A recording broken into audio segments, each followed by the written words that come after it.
Over 2 billion people use it. There are more than 20 billion web pages to search through, and over 550 billion documents to read. With over 100 million blogs, it's an endless source of information. And with social media, the internet has become even bigger. With 600 tweets per second and over 50 million every day, there's enough information out there to keep you pretty occupied. But as resourceful as it is, the internet can also be a security risk. You never know how much you don't know if people don't know what's possible on the computers. Steve Baudry is the IT manager at Royal Roads University. He says one of the biggest mistakes people make has to do with passwords. And if you can believe it, the number one password out there is password.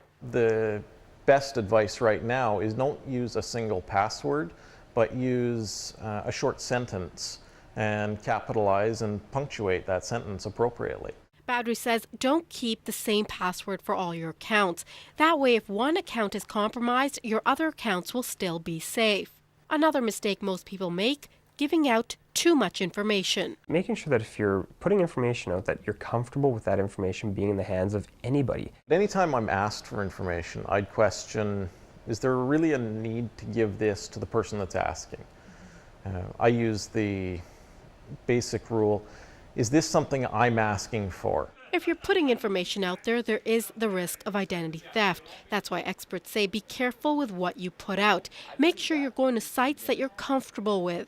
We're starting to see it more and more that court cases are coming through or people's identities are being compromised by information that's going out. Anything that you put on the internet will most likely never be gone. For example, your pictures. It's available to future employers, your family, or anyone lurking around on the internet. Another way to compromise your personal information is tagging pictures on social media sites and geotagging your location. I talked about this at Christmas. Hey, my parents just bought me a new flat screen TV, and your address is on the side of your Twitter feed. Well, you know what? The crooks know that too then. With many of us taking our social medias to go with cell phones, one way to protect yourself, turn off your location. It's a conversation that anybody can eavesdrop on. It's really what social media is.